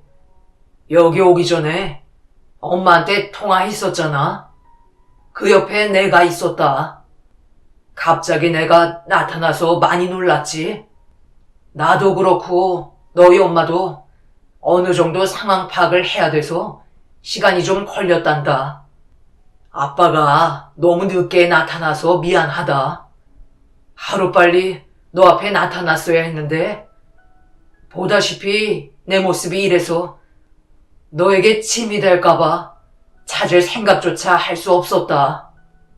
그런데 얼마 전에 요양원에서 너희 엄마 이름을 듣게 되면서 혹시나 하는 마음에 몇 가지 질문을 했는데 내가 진심으로 사랑했었던 너희 엄마라는 걸 알 수 있었단다. 그래서 그동안 내가 너희 엄마 앞에 나타날 수 없었던 상황을 전부 다 설명했지. 그리고 지금 민정이 네가 얼마나 힘든 상태인지도 들을 수 있었다. 아빠가 왜 이렇게 됐는지 그건 나중에 설명해 줄 테니 일단 여기에서 나가자. 더 이상 여기에 있지 마라. 아빠가 뒤에서 너를 지켜주마. 이제 그 누구도 민정이 너를 무시하는 사람은 없을 거다. 박 기사, 민정이한테 준비된 서류 좀 건네주게. 갑자기 제 눈앞에 펼쳐진 충격적인 광경 때문에 아빠라는 분을 멍하니 바라보고 있는데 아빠 옆에 있던 박 기사라는 분께서 저에게 서류 봉투 하나를 건네주었고 안에 있던 내용물을 확인한 순간 제 두 눈을 의심할 정도로 충격적인 모습이 담겨있는 사진들을 확인할 수 있었습니다. 너무나도 큰 충격이라 제 손에 들고 있던 걸 전부 다 떨어뜨리게 되었고 시모도 사진을 확인한 순간 너무 놀랐는지 비명을 지르셨네요. 사진 속에는 남편이 다른 여자와 바람 피우고 있는 장면들이 전부 다 찍혀 있었어요. 그런데 남편 옆에 사람이 있었습니다. 바로 시모가 옆에서 남편과 한 여자를 바라보며 웃고 계신 모습이었죠. 너무 큰 충격을 받은 나머지 어떻게 된 거냐고 물어보았지만 시모는 아무 말도 하지 않았어요. 그리고 아빠가 어떤 상황인지 대신 알려주셨죠. 시모는 남편을 깨워 다른 여자를 계속 옆에 붙여주었고 남편은 사진 속 여자가 마음에 들었는지 결국 저를 버리고 그 여자를 택하게 되었습니다. 아빠는 시댁 식구들의 모든 악행이 확인됐으니 법적으로 처리해 주겠다며 함께 돌아가자고 저에게 손을 내밀어 주셨어요. 앞으로 남은 인생 행복하게 해주겠다는 아빠의 말에 그동안 너무 힘이 들었던 세월들이 떠올라 그 자리에서 오열을 하고 말았습니다. 그렇게 남편과 시모를 상대로 아빠는 법적인 절차에 들어갔고 남편과는 이혼을 하게 되었네요. 왜 이런 짓을 일렀냐고 물어보니 저와 함께 하는 게 지긋지긋해서 지쳤다는 말 외엔 아무 말도 하지 않았습니다. 저도 더 들어봤자 제 마음만 아플 것 같아 더 이상 물어보지 않고 등을 돌렸어요. 그리고 아빠가 왜 이제서야 나타나셨는지 전부 다 듣게 되었어요. 예전에 기사로 일을 하셨던 아빠가 엄마와 눈이 맞았던 건 그만큼 친아빠라고 생각했던 그 사람의 악행이 너무 심해 몇 번 위로를 해줬었는데 너무 마음이 착하고 이대로 엄마를 놓치고 싶지 않아 자신의 마음을 고백하게 되면서 몰래 만남을 이어왔었다며 몰래 관계를 유지해오면서 살다가 모든 사실을 들키게 되었고 아빠라고 생각했던 그 사람이 친아빠에게 해선 안 될 행동을 저지르셨어요. 끔찍한 사고로 실명이 되신 아빠는 모든 걸 잃게 된 채 아무것도 하지 못하고 보호시설에서 보호를 받으며 사시다가 봉사활동을 나왔던 한 여자분이 아빠의 곁을 보살펴 주게 되면서 다른 삶을 시작하게 되셨고 그렇게 30년이 넘는 세월 동안 지내오시다가 5년 전에 아빠와 결혼하셨던 아내분께서 지병으로 세상을 떠나시게 되면서 자식들에게 손을 벌리고 싶지 않아 요양원에서 지내고 계셨는데 그곳에서 저희 엄마를 만나게 되신 거였어요. 그렇게 35년 만에 아빠를 만나게 되었지만 아빠는 제가 어떤 모습으로 컸는지 볼 수 없다는 걸 너무 마음 아파하셨습니다. 엄마도 앞을 못 보시는데 아빠도 앞을 볼 수 없으시다는 게 너무 괴로웠어요. 그래도 아빠의 도움으로 시댁에서 빠져나올 수 있었으니 그것만도 감사하게 생각합니다. 지금 엄마와 아빠는 요양원에서 함께 지내고 계세요. 그런데 얼마 전에 남편이 찾아왔어요. 자기의 몸 상태에 문제가 생겼는지 시모가 소개해준 여자가 도망쳤다고 하네요. 남편은 대장암 말기 판정을 받았고 한순간의 잘못된 선택으로 저를 잃게 된 걸 후회하고 있었습니다. 다시 돌아와 달라고 애원하고 있지만 대장암 말기 판정을 받은 남편의 병수발을 들어주고 싶지 않네요. 저 몰래 이중적인 행동들을 해와놓고 이제 와서 다시 받아달라는 뻔뻔함이 정말 소름이 돋을 정도로 충격적이었습니다. 결국 그 사람은 오열을 하다가 돌아갔네요. 이제 앞으로 남은 시간을 어떻게 지내야 할지가 걱정인 것 같아요. 두 분 다 앞을 못 보셔서 제가 해드릴 수 있는 게 아무것도 없는 것 같아요. 더군다나 아빠의 자식들이 저를 달갑게 보고 있지 않고 있는 상황입니다. 저는 아무것도 바라지 않지만 그 사람들은 제가 뭐라도 뺏어갈까봐 경계를 하고 있네요. 제 사연을 들어주신 분들, 앞으로 제가 어떤 식으로 삶을 처리해 나가고 저희 부모님과 어떻게 살아가면 좋을지 의견을 들어보고 싶어요. 하루하루 밝은 모습으로 살아가려 하지만 언제나 혼자인 것 같은 이 외로움을 어떻게 헤쳐나가야 할지 모르겠습니다. 여러분들의 간절한 답변 기다릴게요. 제 사연 들어주신 분들, 오늘 하루 행복하시고 언제나 가정에 평화가 가득하시길 바랍니다. 감사합니다. 안녕하세요. 저는 강원도 횡성에 살고 있는 31살 여자입니다. 얼마 전에 정말 어이가 없는 상황을 겪게 돼서 이해되지 않는 시부의 행동을 여러분들께 알려드리고 주변에 예비 시부와 같은 집안들이 더 있는지 궁금해서 이렇게 사연을 신청하게 되었습니다. 저도 그렇고 예비 신랑 또한 살면서 이런 경험을 해본 적이 처음이라 많이 당황스러웠고 결국 저희는 이루어질 수 없는 사이가 되었습니다. 몇 달 전에 시댁에 인사드리러 다녀왔을 때 예비 시부께서 갑자기 일적으로 급한 볼일이 잡혔다며 나가시려 하셨어요. 운영하시는 식당에 문제가 생긴 듯 보였고 저와 잠깐 마주쳤을 때 밝게 웃어주시며 좋은 시간 보내고 들어가라며 따뜻한 말 한마디 건네주셨습니다. 그리고 예비 신랑에게 첫인상만 봐도 며느리감으로 합격이라며 저를 마음에 들어 하셨어요. 저 또한 시부의 첫 느낌이 좋았고 앞으로 좋은 일들만 생길 거라 생각했었어요. 그만큼 출발은 좋았고 그렇게 시댁 집안에서 예비 시부 없이 식사 자리가 이어지면서 많은 대화를 주고받았습니다. 꽤 오랜 시간 시댁에 머물다가 집으로 돌아가는 발걸음은 가벼웠고 결혼에 대해 긍정적으로 받아주셨네요. 그날 이후 상견례 날짜까지 잡아서 양가 부모님의 자리를 만들게 되었어요. 그때까지도 모든 일이 순조로웠고 상견례는 문제없이 끝날 거라 생각했었습니다.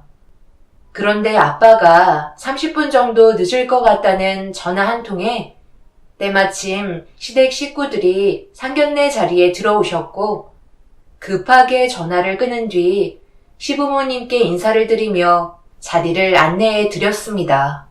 시부의 첫 마디는 저희 아빠가 어디 가셨냐는 물음에 30분 정도 늦을 것 같다며 죄송하다고 고개를 숙이면서 화제를 전환했어요.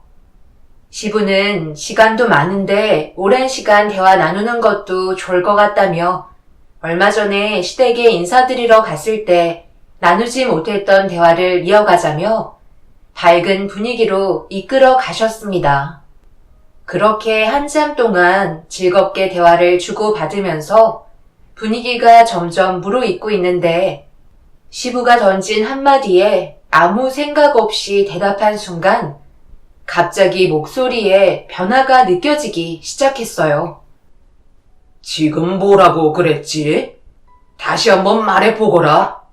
내 귀가 이상한 건가? 잘못 들은 것 같은데 방금 성이 피씨라고 말한 거 확실한가? 네, 정확하게 들으셨어요. 제 이름은 피영미예요.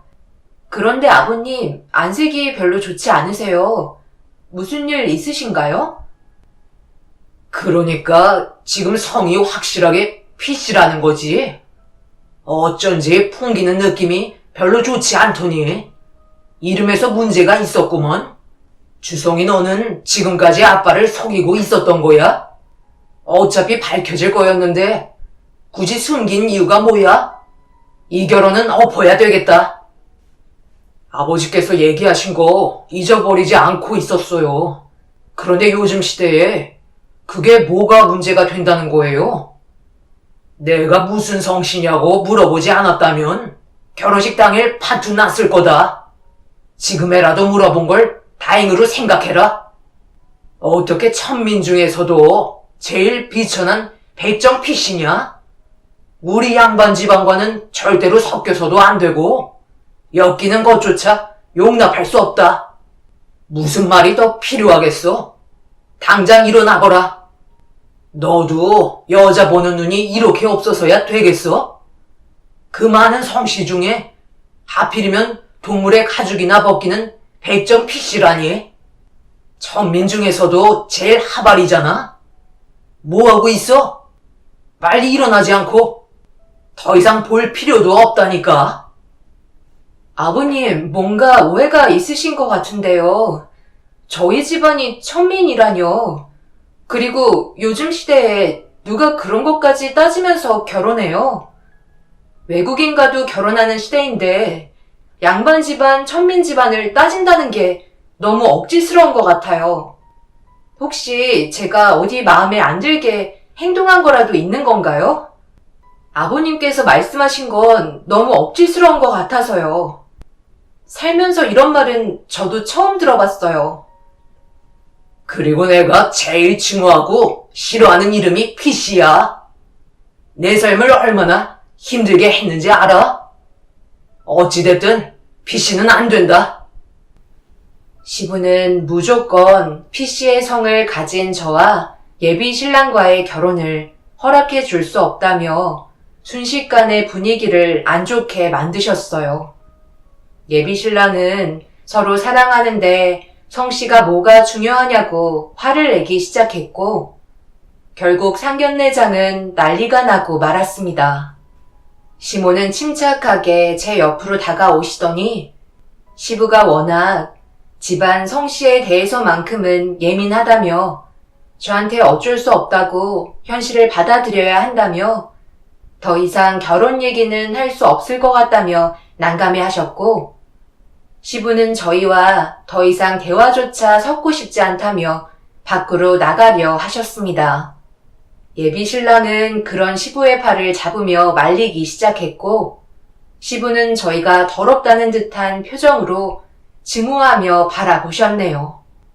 결국 예비 신랑의 팔을 뿌리치며 문을 열고 나가시려 하시는데 문 앞에서 들어오시려는 아빠와 눈이 마주치셨고 순간 몇 초 정도의 정적이 흐르더니 아빠의 한마디에 시부가 화들짝 놀라며 꽁지에 불이 붙은 장닭처럼 장례를 휘젓고 도망치려 하셨습니다. 두 분 사이에 저희가 알지 못하는 무언가 있는 듯 보였어요. 그리고 아빠는 충격적이게도 시부의 이름을 부르면서 자리에 앉으라고 소리를 지르셨습니다. 시부도 거친 숨을 내쉬며 흥분을 가라앉히지 못하셨고 두 분의 눈싸움은 모두를 공포에 떨게 만들 정도로 무서운 눈빛을 주고받으셨네요. 그렇게 시부와 아빠가 자리에 앉게 되시면서 저희도 숨을 죽이며 아무 말 없이 따라 앉았고 한참 동안 정적이 흐르다가 시부의 한마디로 두 분의 관계를 확인할 수 있었습니다. 그 성질머리는 여전하구먼. 우리 같은 양반 집안과는 이래서 엮이면 안 되는 거야. 안 들어오고 문 앞에서 다 듣고 있었나 봐. 자식들 보는 앞에서 감히 나한테 주먹을 휘두르려 해? 너는 항상 몸부터 나가려는 게 문제야. 그러다가 예전처럼 또 한번 집안 말아먹으려는 거냐? 양반 집안이랑 천민 집안은 이래서 엮일 수가 없다는 거야. 그때도 그랬지? 주먹부터 날리는 바람에 너희 집안 동네에서 내쫓겨 버렸잖아. 아니라고 울며 불며 잘못 없다고 무릎 꿇고 빌었지만 결국 어떻게 됐지? 양반 집안의 손을 들어줬잖아. 아들, 너 앞에 있는 저놈이 누군 줄 알아? 아빠 어렸을 적에 우리 집 지하실에서 얹혀 살던 놈이었어. 그때 우리 집에서 온갖 잡일을 다 해주면서 입에 풀칠하고 살았지.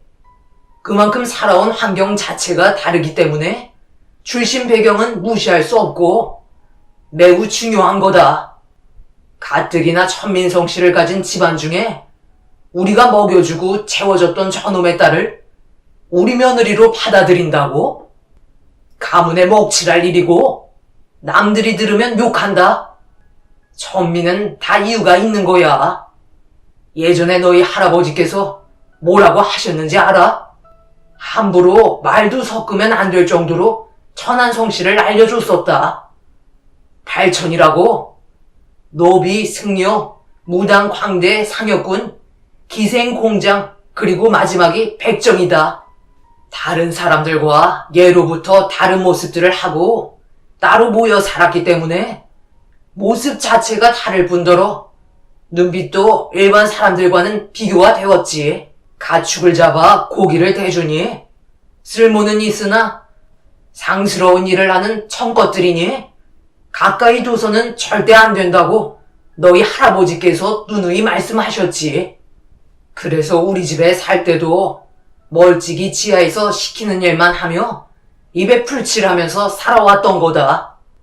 그런데 저놈이 차별받는다고 생각했는지 우리 집안의 비싼 물건을 훔쳤더라고. 당연히 금품들이 지하실에서 발견됐지만 자신들이 아니라고 우기다가 너희 할아버지께 주먹을 날렸고 그때 이후 나는 알게 됐지. 피를 가진 천한성 씨와는 절대 엮이면 안 된다는 걸. 그런데 과거에 내가 그런 일을 겪고도 결혼을 허락하라고? 죽어서도 차별받는 게 백정 집안인데 우리 양반 집안이 뭐가 아쉬워서 저런 천한 집안에 사유로 들어가겠다는 거야?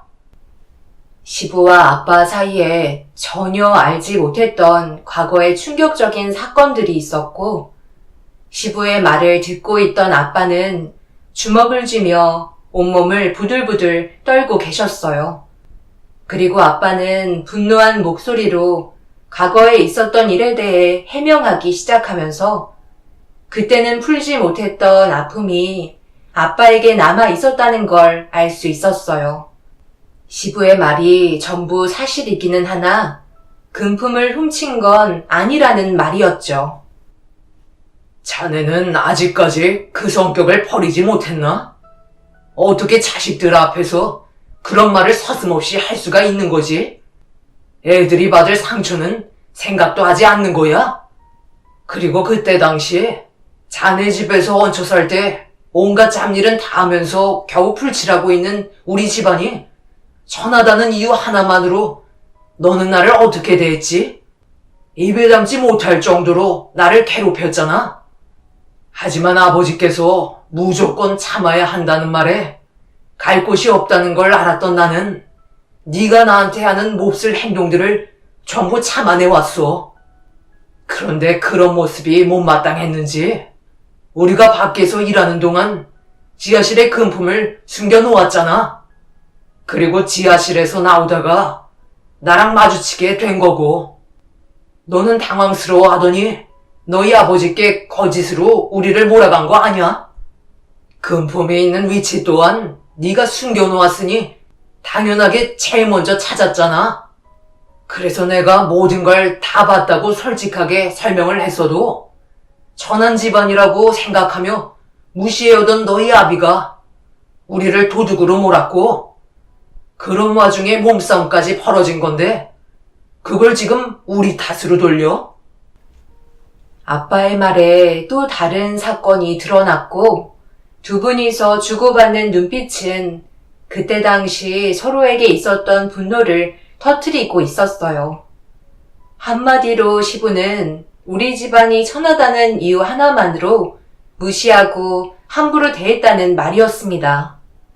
아빠도 이 결혼은 없던 걸로 하는 게 좋을 것 같다며 자리에서 일어나려 하시는데, 시부의 한마디에 결국 과거에 담아두었던 아픔이 폭발하게 되면서 아빠는 시부의 멱살을 잡으며 몸싸움을 벌이기 시작하셨어요. 시부가 저희 집안의 선조가 오랑캐의 종족이라며 한민족이 아닌 북방 유목민의 후손이라고 무시하면서 화를 더 키웠습니다. 저는 지금까지 살면서 이런 식으로 누군가에게 성씨로 상처를 받게 될 거라곤 전혀 생각하지 못했었어요.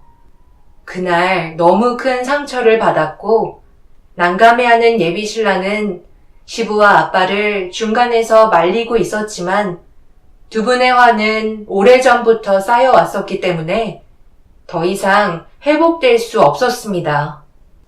결국 상견례가 아수라장이 되면서 식당 종업원들까지 합세해 겨우 말릴 수 있었고, 저희는 그렇게 파혼을 하게 되었네요. 사랑하는 사람과 결혼까지 약속하며 기분 좋게 상견례장에서 따뜻한 웃음을 주고받으며 앞으로 펼쳐지게 될 날들을 상상해 왔었는데, 시부와 아빠의 사이에 엄청난 사건으로 인해 더 이상 예비 신랑과 인연을 만들어갈 수 없다는 현실이 너무 마음이 아팠어요. 예비 신랑은 나중에 따로 연락을 주겠다고 했지만 만난다고 해서 우리가 해결할 수 있는 건 아무것도 없다는 걸 알았기 때문에 계속 오는 전화를 받을 수가 없었습니다. 시간을 끌면 끌수록 서로에 대한 상처만 더 커지게 될 것 같아 계속 피하고 있었는데, 결국 저희 집에까지 찾아와 현관 앞에서 무릎을 꿇었습니다. 이런다고 달라질 건 아무것도 없다는 거 잘 알고 있으면서 왜 이렇게 미련한 행동을 하는 거야? 이만 돌아가 줬으면 좋겠어. 우리가 그동안 만나온 시간이 있는데 한순간에 모든 걸 없던 일로 하자는 게 말이 된다고 생각하는 거야? 그래서 우리가 뭘 할 수 있는데? 상견례장에서 아버님이 우리 집안을 대하시는 행동 봤잖아. 눈빛부터가 달라지셨고 아예 사람 취급을 하지 않으셨어.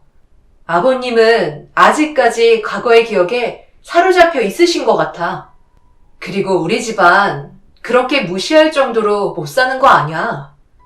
내가 봤을 때 주성 씨 집안보다 우리 집안의 재산이 훨씬 더 많지 않나? 그런데 왜 우리가 천민으로 무시를 당해야 하는 건데? 나는 그런 생각을 애초부터 가지고 계셨던 아버님을 시아버지로 모실 생각은 없어.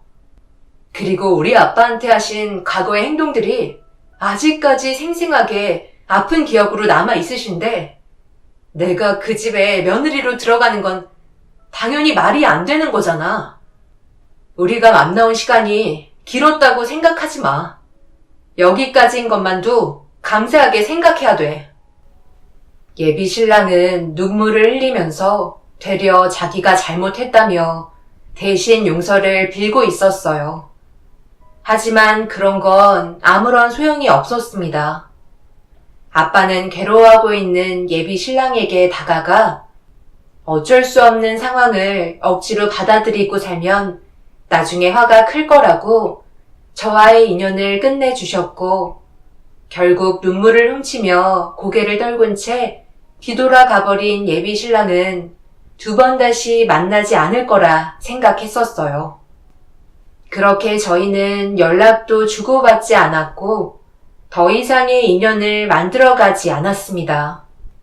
하지만 사랑했던 사람을 한순간에 잊고 살아간다는 건 솔직히 너무 힘이 들었어요. 함께했던 생활의 흔적들이 그동안 많이 쌓여왔었기 때문에 모든 걸 지우기에는 시간이 필요했습니다. 그래도 하루 이틀이 지나고 한 달, 두 달이 지나가면서 어느 정도 현실을 받아들이고 머릿속이 정리가 되어가고 있었어요. 그런데 어느 날 아빠가 화를 삭히지 못하고 집으로 들어오셨고 갑자기 누군가 현관문을 두드리며 아빠의 이름을 애타게 부르고 있었습니다. 무슨 상황인지 몰라 현관문 쪽으로 다가가자 아빠는 저에게 화를 내면서 절대 문을 열어주지 말라며 방으로 들어가셨어요. 그리고 인터폰으로 밖의 상황을 살펴보니 현관문을 두드리고 있던 사람은 다름 아닌 상견례 때 난리를 치셨던 시부였고 무슨 이유 때문인지 아빠를 부르시며 잠깐이라도 대화 좀 하자고 애타게 부르고 계셨네요. 그런 모습을 지켜보다가 방으로 들어가신 아빠한테 무슨 상황이냐고 여쭤보니 시부가 아빠와 일을 하는데 연관성이 있었고 시부는 아빠의 도움이 절실하게 필요한 상태였습니다. 시부는 동네가 떠나갈 정도로 현관문을 두드리면서 난리를 치자 아빠는 화가 머리끝까지 올라오셨는지 현관문을 열며 시부에게 화를 내기 시작했고 시부는 아빠의 얼굴을 보자마자 갑자기 무릎을 꿇고 한 번만 살려달라며 애원하기 시작하셨어요. 글쎄 나는 자네를 도와줄 생각이 전혀 없다니까. 내가 뭐가 아쉬워서 자네 사업이 잘 될 수 있게 도와줘야 하는 건데? 양반 집안이 천민한테 찾아와서 무릎까지 꿇고 자존심은 어디다가 팔아먹은 거야? 과거에 우리 집안에 했던 행동들 나는 아직까지 잊지 못했다고. 그런데 이제 와서 용서를 빈다 한들 우리 집안의 억울함이 풀리겠나? 세상 떠나신 아버지는 억울하다며 괴롭게 살아가시다가 세상을 떠나셨어. 네가 한 행동 하나 때문에 힘들게 버텨온 우리 집안은 더욱더 나락으로 떨어져 버렸는데 이제 와서 과거의 기억을 모두 지우고 내 딸과 자네 아들의 결혼을 이어달라는 게 말이 된다고 생각하나? 그것도 자네의 이익을 위해서. 애들이 받았던 아픔은 생각도 안 하지. 나는 더 이상 들어줄 수 없으니까 그만 돌아가게. 한 번만 더 찾아오거나 소랑 피우면 경찰에 신고할 걸세. 양반 집안이 천민 집안으로 바뀌는 걸 내 두 눈으로 똑똑히 보겠네. 아빠는 큰 규모로 축산업을 하고 계셨기 때문에 질 좋은 한우를 식당에 저렴히 공급해 주시고 계셨어요. 과거에 못 살고 힘들었던 기억들 때문에 모두가 함께 잘 사는 게 아빠가 원하는 거라고 다른 곳보다 월등히 저렴했었습니다. 그런데 시부는 하필 한우 고깃집을 운영하고 계셨고 고기의 맛이 많이 떨어진다는 손님들의 안 좋은 평가 때문에 점점 손님이 끊기고 있던 도중 다른 지역에 질 좋고 괜찮은 한우를 알아보시다가 예비 신랑이 저희 아빠가 축산업을 하고 계시다는 말에 혼자서 몰래 알아보고 계셨던 것 같았어요. 저희는 식당을 운영하지 않고 고기만 판매하기 때문에 관광객분들도 저렴하게 구입을 하실 수 있는 시스템을 갖추고 있었습니다. 대부분 저희 매장에서 고기를 구매하셔서 다른 식당에서 상차림 비용을 내고 식사를 하시기 때문에 동네 분들도 수익을 나눠 가질 수 있게 체계가 잡혀 있었죠. 그렇게 시부는 저희 집안에 한우를 구입했고 다른 식당에서 시식을 한 뒤부터 계약을 하고 싶어 하셨습니다. 한우 가격도 저렴한데 질까지 좋으니 놓치기 싫었지만 불과 몇 달 전까지만 해도 상견례장에서 난리를 치셨고 과거에 아빠한테 아픈 기억을 남겨준 일들 때문에 쉽게 접근하지 못하신 거였어요. 그래서 다른 사람의 이름을 이용해 계약을 하려 했지만 아빠한테 딱 걸리고 마셨죠. 아빠는 계약을 하시면 꼭 식당을 찾아가셔서 먼저 식당의 상태부터 확인하십니다. 그 이유는 아빠가 노력해서 키운 한우가 청결하고 관리가 잘 되고 있는 식당에 납품을 해야 집안을 먹칠하지 않을 거라고 모든 걸 꼼꼼하게 따지셨고 신뢰가 가는 식당에만 저렴하게 납품하셨어요. 이런 사실을 모르셨던 시부는 계약이 체결될 거라 생각하셨지만 아빠가 시부의 식당에 손님으로 들어가 모든 걸 꼼꼼히 확인하다가 시부가 식당의 사장이라는 걸 알게 된 순간 그 자리를 바로 뛰쳐나오셨고 결국 시부는 운영하고 계셨던 식당이 무너지는 걸 막고 싶으셨는지 집에까지 찾아오셨지만 아빠의 마음을 돌리실 수는 없었습니다. 고깃집을 운영하시는 분들은 무조건 질 좋은 고기를 저렴하게 들여와야 이윤도 남지만 손님들께서 더 많이 알아주시기 때문에 시부는 놓치고 싶지 않았던 거였고 과거의 잘못을 용서해달라고 끊임없이 애원하셨어요. 그날 이후 몇 날 며칠 집 앞에서 돌아가지 못하시고 아빠의 마음이 풀어지실 때까지 기다리셨지만 결과는 뒤집을 수 없었습니다. 시부는 저렴해질수록 한우의 질이 떨어진다는 걸 고깃집의 사장으로서 더 잘 알고 있었기 때문에 더욱더 아빠와의 계약을 성사시키고 싶어 하셨습니다. 하지만 얻을 수 있는 건 아무것도 없었어요. 그리고 마지막 수단이라고 생각했었는지 예비 신랑이 저한테 전화를 걸었고 말도 안 되는 조건들을 대신 전달해주기 시작하면서 설득시키려 하고 있었어요. 아버지께서 우리의 결혼을 허락해 주시겠다네. 과거에 하셨던 행동들과 상견례 때 상처 준 말들 전부 잘못했다고 한 번만 용서해달라고 대신 좀 전해달래. 내가 전화한 이유 어느 정도 알고 있지? 아버지께서 운영하시는 식당에 고기에 문제가 생겼는데 아버님께서 축산업을 하시잖아. 모든 게 맞아 떨어지나 봐. 그래서 놓치고 싶어 하지 않으셔. 나도 어떤 상황인지 대충 알고 있어. 그렇다고 내가 할 수 있는 건 아무것도 없어. 주성 씨랑 내가 결혼할 수 없듯이 아빠도 아버님을 용서해 주실 수 없으신 거야.